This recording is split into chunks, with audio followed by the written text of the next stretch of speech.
Salut à tous.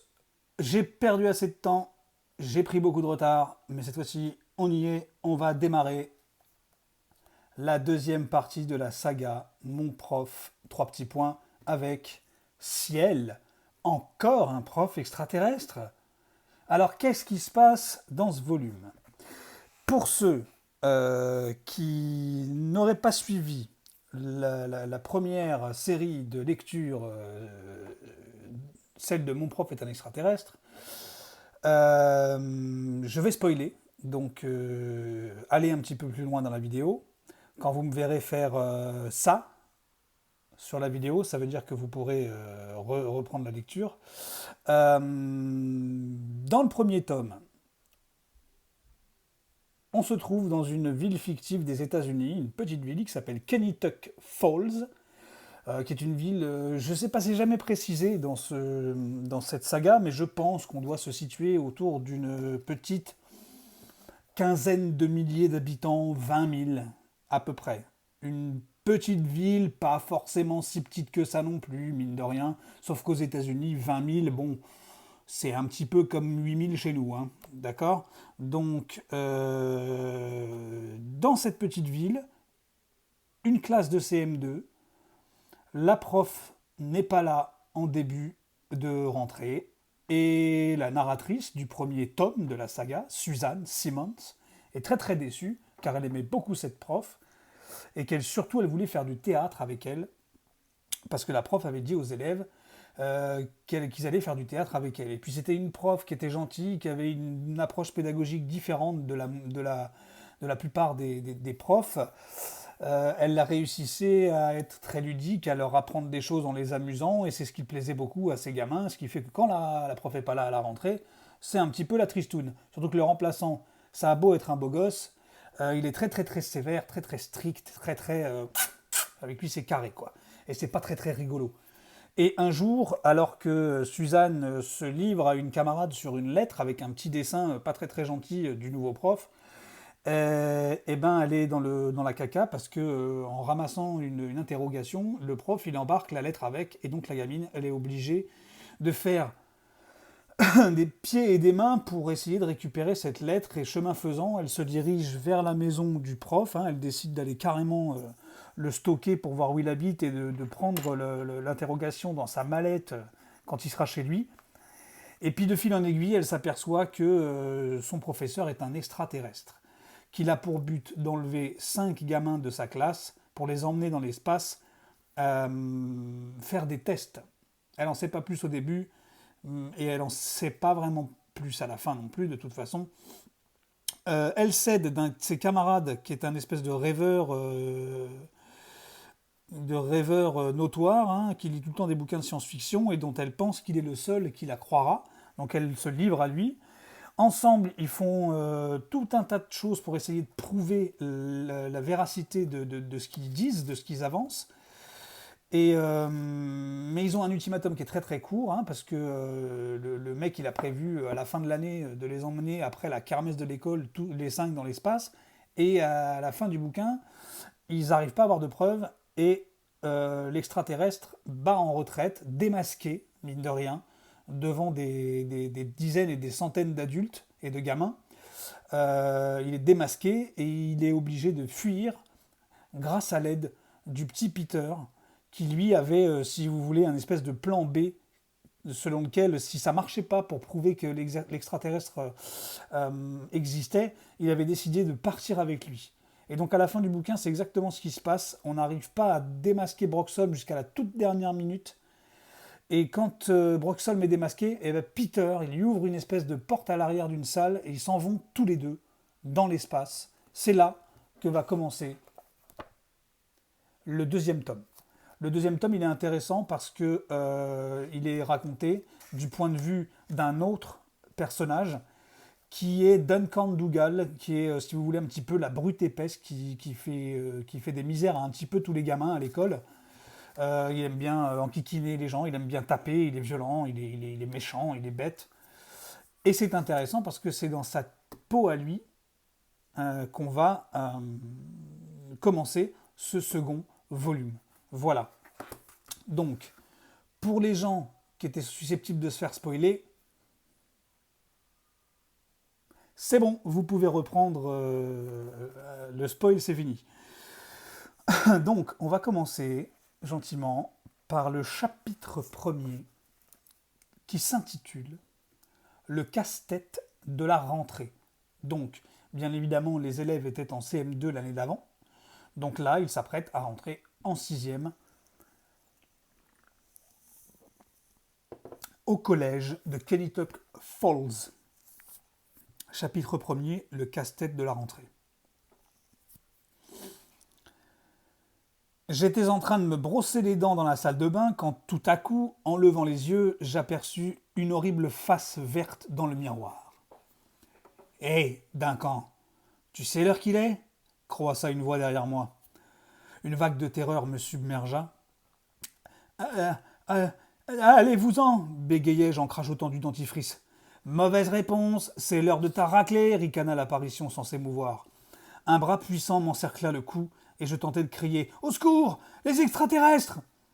Mais au moment même où les sons étouffés jaillissaient de ma gorge, je découvris que le bras qui m'étranglait était un bras humain.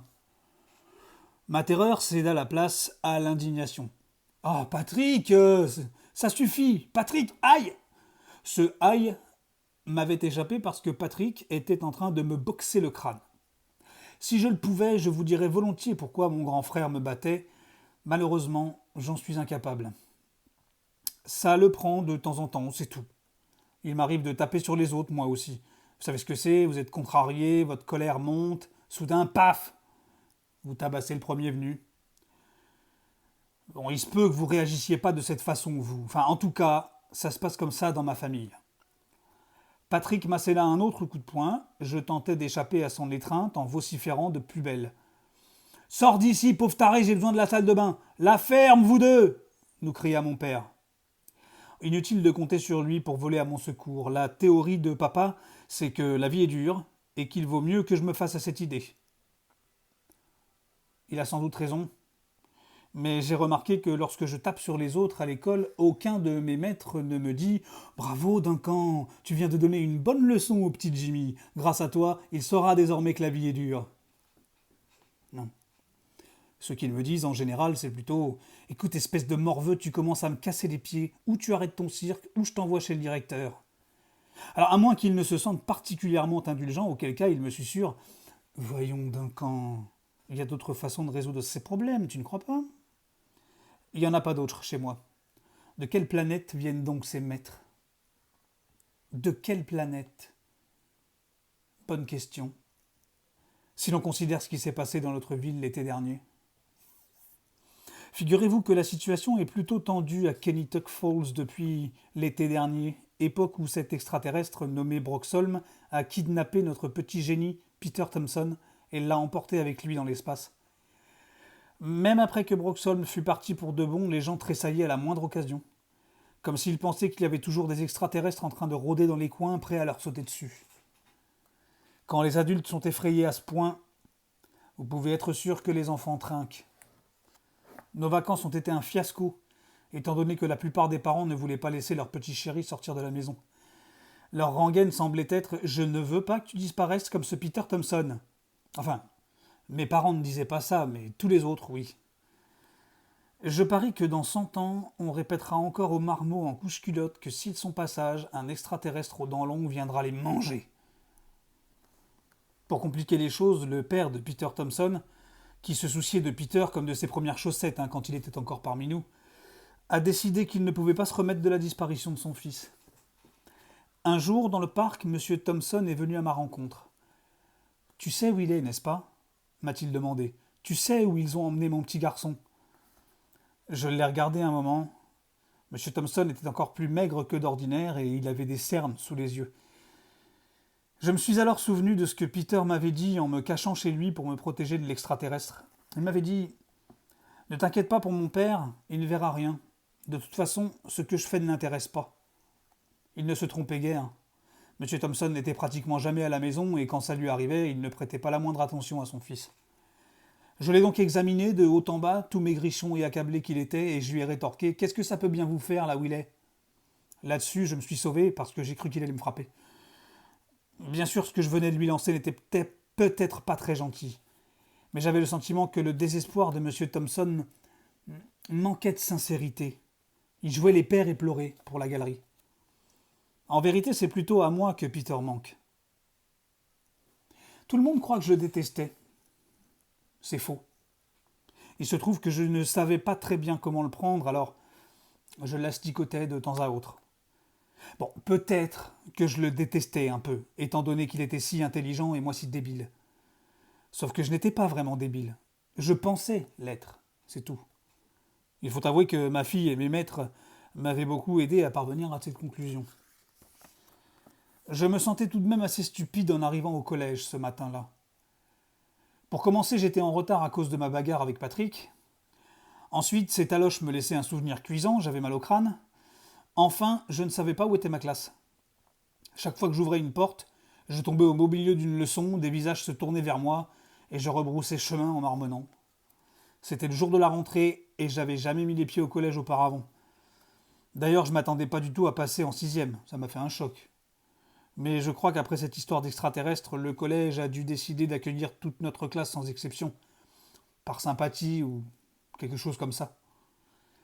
Quoi qu'il en soit, pénétrer dans un bâtiment inconnu le jour de la rentrée, c'est déjà assez difficile quand on arrive à l'heure et qu'on a une vague idée de ce qu'on vient y faire. Je n'avais pas besoin de voir surgir, pour ajouter à mon malaise, un gigantesque bonhomme aux cheveux et aux yeux noirs comme du charbon, lequel m'empoigna par le bras en déclarant « Voilà qui ressemble à un fort mauvais départ, n'est-ce pas, monsieur Dougal ?»« Aïe, mais lâchez-moi » ripostai-je. Ma protestation véhémente parut l'étonner. Elle me surprit de même, pour ne rien vous cacher, mais sa façon de m'agripper le bras me rappelait ma première rencontre avec Broxholm, le jour où, déguisé en professeur, il m'avait empêché de me battre avec Peter Thompson. « Et insolent avec ça hein reprit l'homme en me secouant comme un prunier. Je me gardais d'insister parce que je venais de l'identifier. C'était l'adjoint de la directrice, un dénommé Manuel Ketchum. D'après mon frère Patrick, M. Ketchum avait tout de la bête féroce. La plupart des élèves l'appelaient peau de vache derrière son dos. Je suppose que peau de vache avait entendu parler de moi lui aussi. On m'a averti qu'il fallait vous surveiller, monsieur Dougal. Je commence à comprendre pourquoi. Il me demanda si j'avais une excuse pour ne pas être avec mes camarades. Je ne pus lui en fournir aucune. Il se lança alors dans un long sermon sur la ponctualité et le sens des responsabilités. Ce qui ne fit qu'aggraver mon retard. Je dus ouvrir encore 3 portes avant de trouver la bonne. Chaque fois, mon apparition faisait ricaner les élèves. Cela me mit en colère. Je déteste qu'on se moque de moi. Lorsque je découvris enfin ma salle de classe, ce fut le bouquet. C'était un cours de cuisine. Je n'en crus pas mes yeux. Qui pourrait m'imaginer en train de pétrir une pâte à tarte Dieu merci, la prof était adorable. Elle m'accueillit en souriant. Son sourire était la chose la plus agréable que j'avais vue depuis le début de la journée. « Tu es Duncan Dougal ?» me demanda-t-elle d'une voix douce. Je hochai la tête et elle sourit de nouveau. « Moi, c'est mademoiselle Carpoux. Je suis contente que tu aies pu nous rejoindre. »« Ouais, elle changera d'avis quand elle le connaîtra, » chuchota quelqu'un. Ceux qui entendirent la répartie se mirent à rire. Je rougis. Impossible de deviner qui avait dit ça. Autrement, je l'aurais assommé sur place. Je remarquai toutefois que les rires étaient un peu nerveux. En fait, toute la classe semblait plus ou moins mal à l'aise. Bien sûr, l'atmosphère est toujours un peu spéciale un jour de rentrée, mais là, il y avait autre chose. Je sentais qu'en se retrouvant de nouveau à l'école, mes camarades ne pouvaient s'empêcher de penser à Broxholm. Le souvenir de l'extraterrestre planait dans les esprits. J'allais m'installer à ma place, et mademoiselle Carpoux, qui expliquait le fonctionnement de divers appareils culinaires, poursuivit ses commentaires. Toutefois, elle devait manquer de pratique, car elle réussit à se brûler presque immédiatement en voulant allumer un four. « Aïe !» cria-t-elle. Elle suça le bout de son doigt avec une grimace de douleur. Pendant 1 minute, je crus qu'elle allait fondre en larmes. Au lieu de quoi, elle tourna les talons et sortit de la pièce en courant. Cela me désola, parce que mademoiselle Carpoux était jeune, jolie, elle avait été gentille avec moi, je voulais pas qu'elle ait mal. Sitôt après, la classe commença à chahuter et Peau de Vache arriva au pas de charge pour nous sommer de nous calmer. Naturellement, il me mit tout sur le dos. Comme si ça suffisait pas, au déjeuner, une énorme brute, nommée Orville Plummer, un élève de 4e, s'approcha de ma table et me demanda « Hé mec, c'est toi Duncan Dougal ?»« Qu'est-ce que ça peut te faire ?» dis-je en levant les yeux. Orville m'adressa son plus beau sourire. L'écart entre ses incisives le faisait ressembler à un lapin vicieux. Je vais te transformer en chair à saucisse, dit-il. À plus.